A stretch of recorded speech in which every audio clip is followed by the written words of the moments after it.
I'm Ben Dole here with Aryeh Schwartz. It's Sunday, July 26th.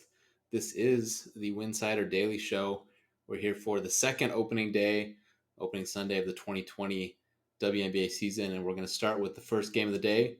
Lynx 77, Sun 69. Aryeh, where do you want to start with this one? I mean, honestly, it was a interesting game. Minnesota Lynx, we could talk about the pace. We could talk about Alyssa Thomas just being a freaking beast. Why don't we start there? What were your thoughts on Alyssa Thomas, the engine, the life force of this team? I know you've been a little bit hard when it comes to what you think of the Connecticut Sun. What was your thoughts about their pace and Alyssa Thomas today? I mean, they got out in transition. Like Minnesota was turning it over, and Alyssa Thomas, probably more than anyone else in the league, is going to punish you if you don't get back. And that's kind of all it was.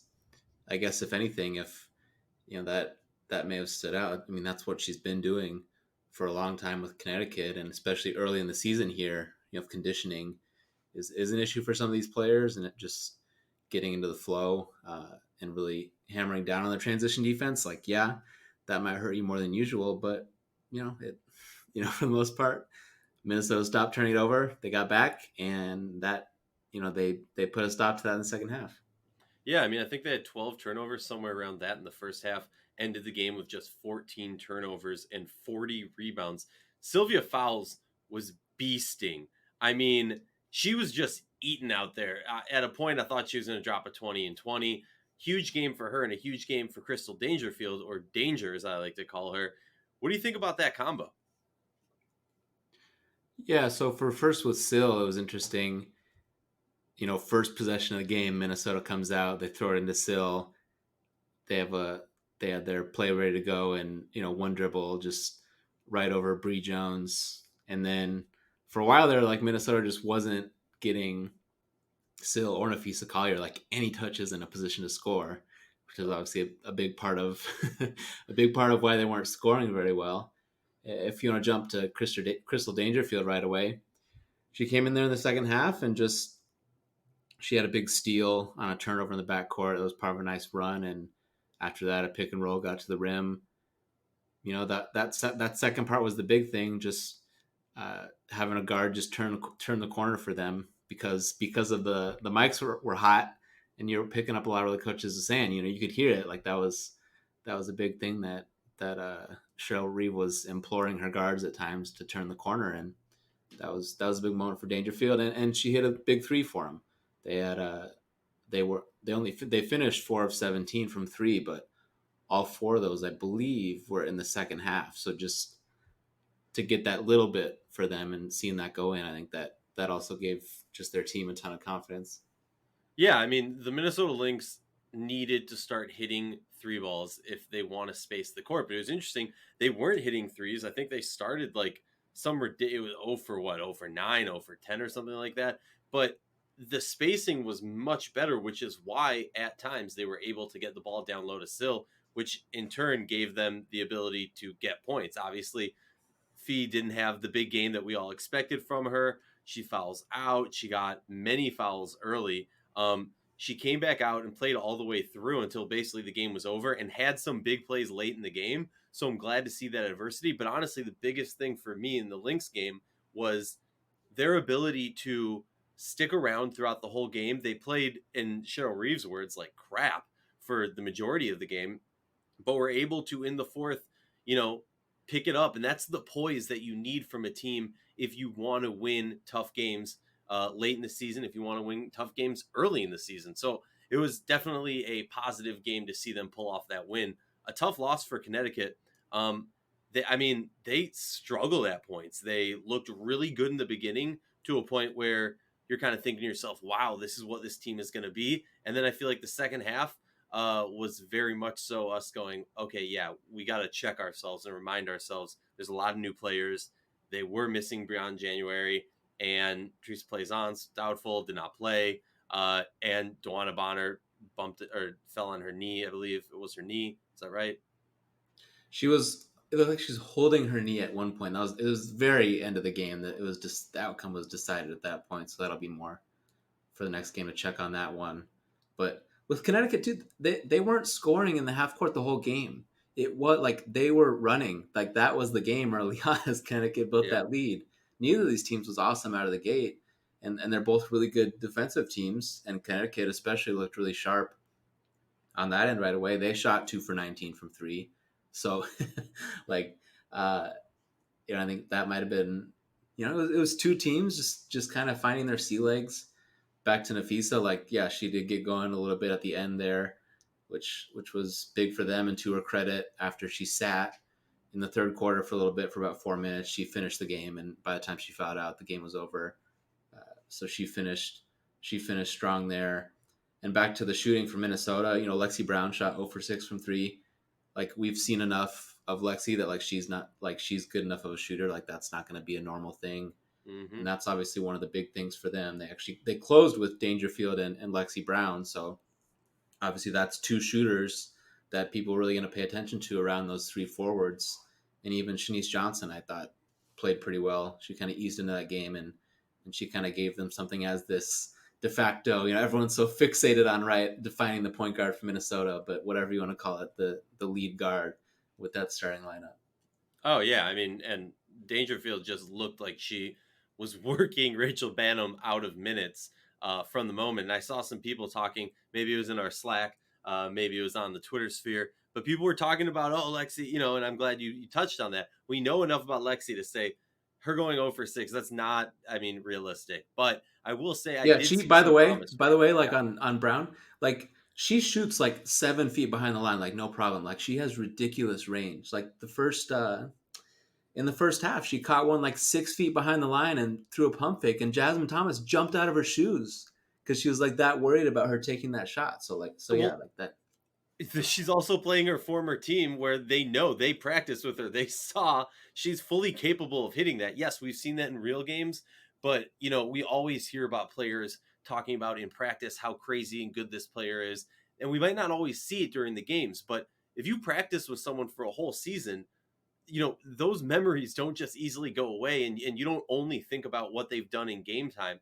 And Lexi's made some ridiculous shots during her actual playing minutes in Minnesota last season. So I mean, crazy game. Did not expect it to end the way it did, but a powerful win for Minnesota. And I gotta say, we need more animated coaches like Kurt Miller and Cheryl Reeve at every single game, because I gotta say, if we're not going to have the crowd noise, and we're going to have like sometimes an awkward delay between the announcers and the video stream, I love being able to kind of peek into the coach's mind and hear what they're screaming and hear what they're pissed off about. Yeah, one actually, I'm glad you got that. I almost forgot one thing I wanted to say on the coaching, but first, also with Minnesota, Demiris Dantas like only got up 6 shots, 2 threes. So to some degree, I think maybe all season you might want to watch for teams just locking in on her a little bit more. Just they don't want to give her shots, but it was also a little bit that's kind of a tough matchup for her with Alyssa Thomas.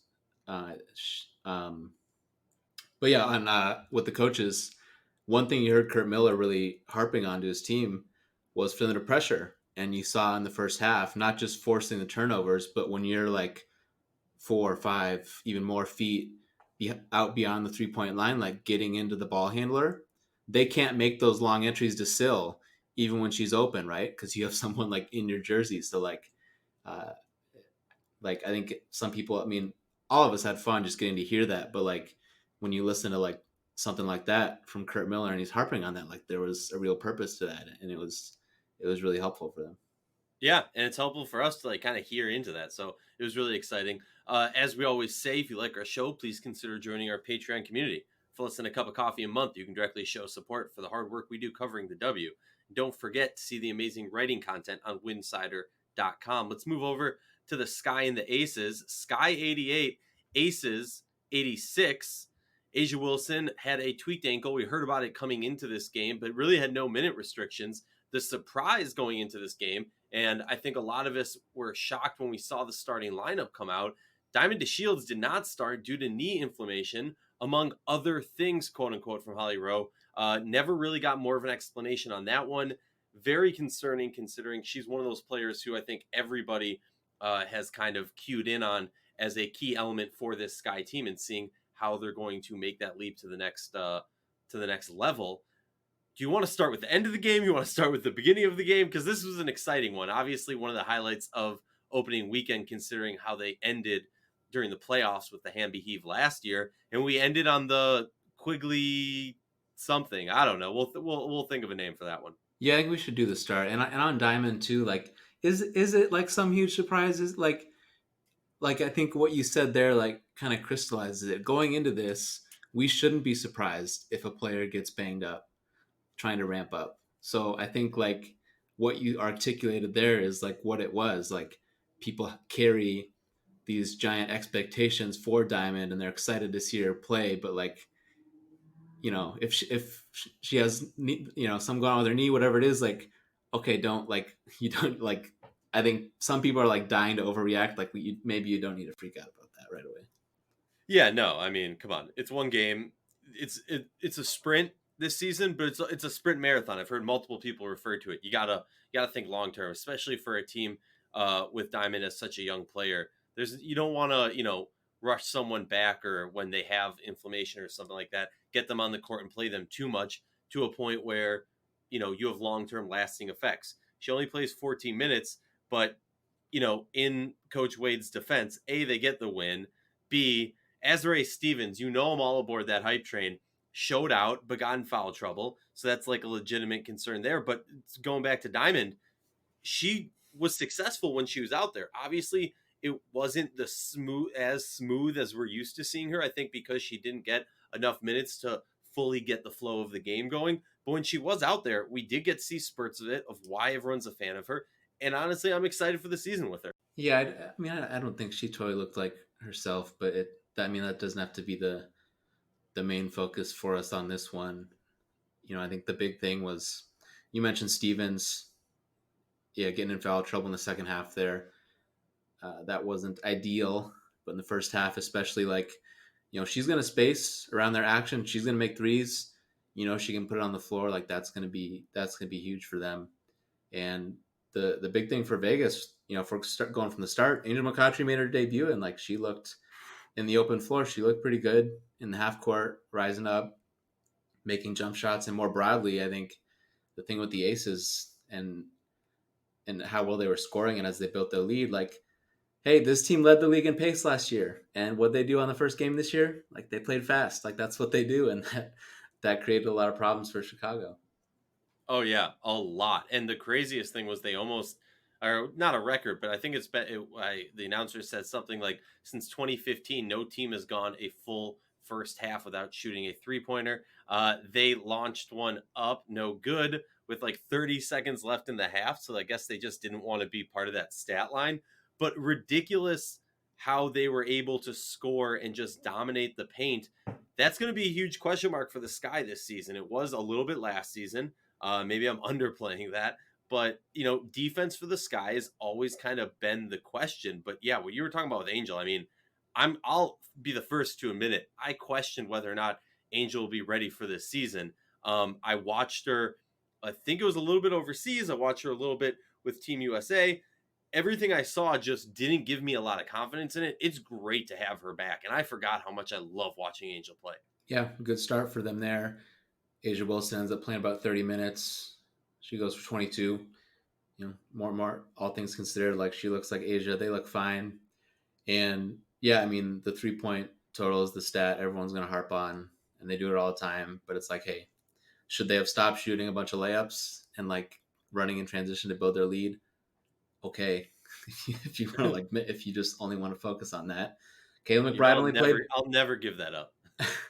Kayla McBride only played 17 minutes. She shot 0 for 7, and she was one of the players that got a late start getting into training camp. So if your best shooter isn't going to play very much, right? Like no normal close game, quote unquote normal close game in terms of conditioning.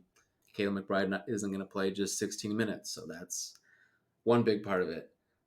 Obviously, not having Kelsey Plum, and they're going to have, because they were running so much and they were effective there. Like as it slowed down at the end, that kind of produced a couple of the moments where I think you really want to point to it and say, okay, now somebody needs to hit a shot. There's one point, kick out, Lindsey Allen's open. She has a 3 in that final 5-minute stint when they didn't score. she missed that one. Yeah, that's a moment you point to, right? That's where you need to hit that shot. And obviously Jackie Young is going to be somebody in that position too. Like that's the moment you got to make those shots. But yeah, like talk to me when like Kayla McBride is playing like a normal number of minutes before you want to like go crazy with that. Not having her. Look, we were missing key players for both of these teams for this coming season. Not even talking about last season. Like Kayla McBride not playing is a huge loss for this team. Diamond Shields not really playing is a huge loss for this team. But I'm encouraged by both of them. It was a good game. It was an exciting game. It was a fun game to watch. I mean, I think the Sky had 25 assists, which was nice to see. Vander Quigs got going at certain points, which was just electrifying. I always confuse them, so excuse me. One of them had an 8-0 run by themselves at one point. I mean, Yeah, just that was Vandersloot. She got the jumper going for that little oh stretch there. man, oh god. But I mean, talk to me real quick about the Quigley game winner before we wrap up on this game, because it wasn't even like bad defense by the Aces. I mean, that was just that Quigley doing Quigley things.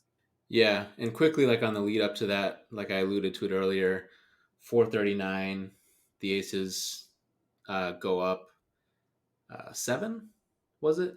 And then they're scoreless the final 4 minutes and change.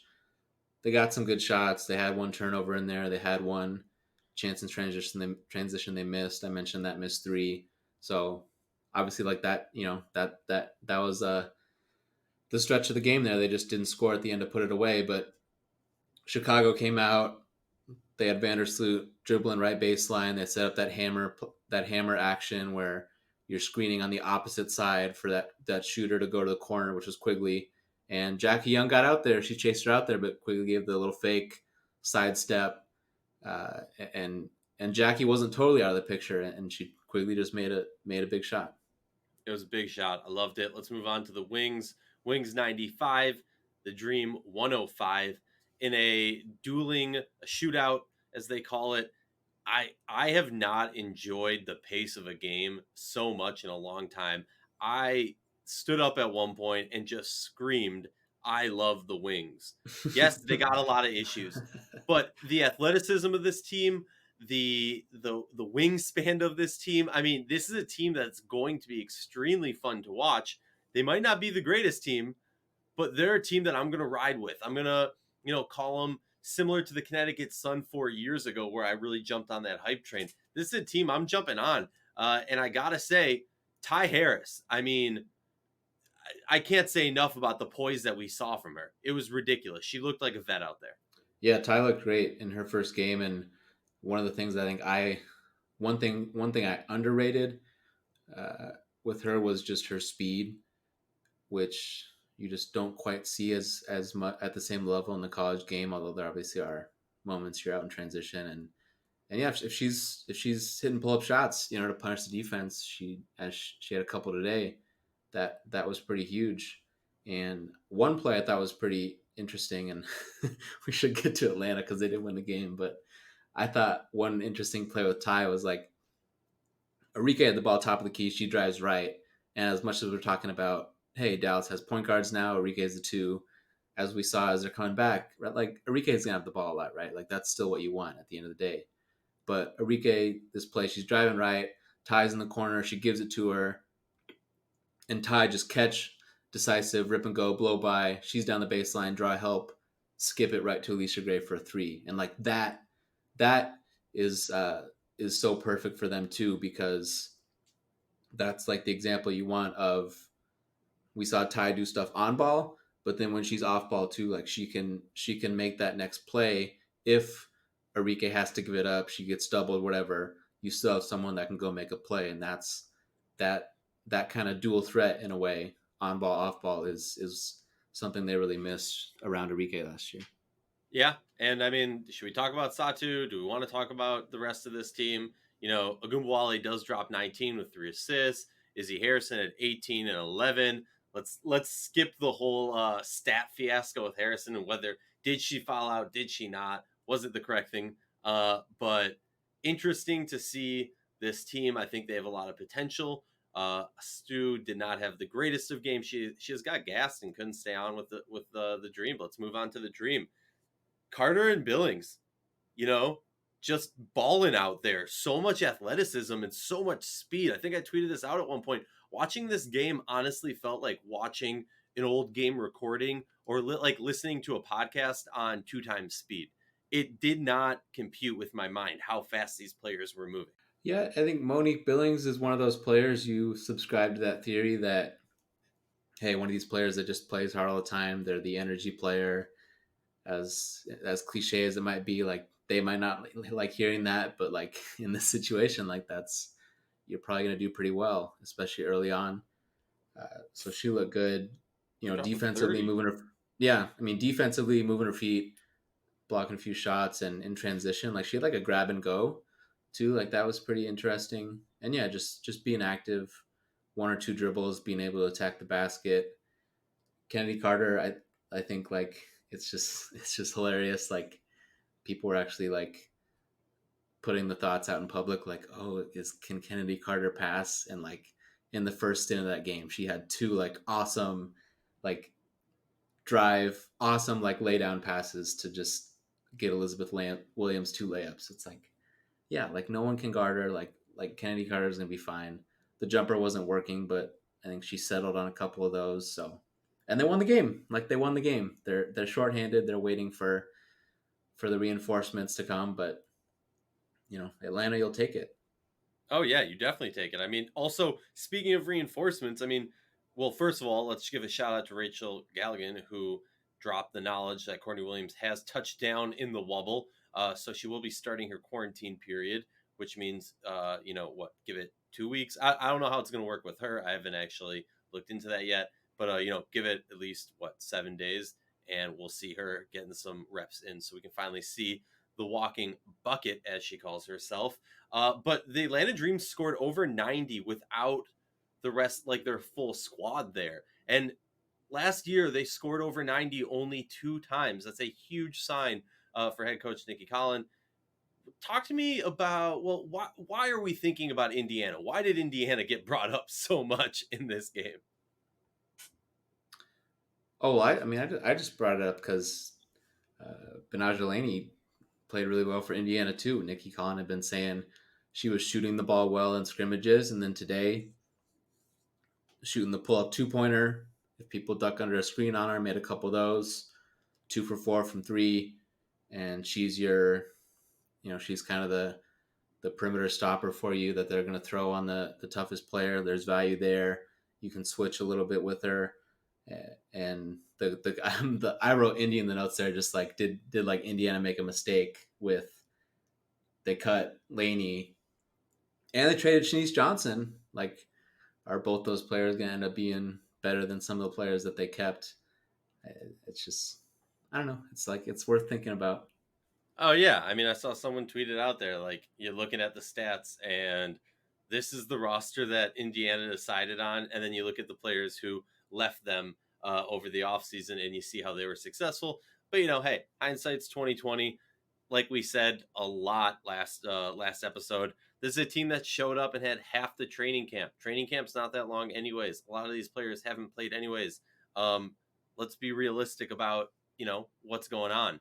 But I got one last question for you before we log off for the day, unless there's anything you want to touch up on this one last game. So with Atlanta, Shakina Strickland gets in the starting lineup. Just seeing her in a dream jersey for the first time, just like having that money in the bank shooter, that's obviously going to help a ton. They played a little bit with her at the 4, and they just played a little bit going small in general. So that was interesting, and they played a pretty short rotation.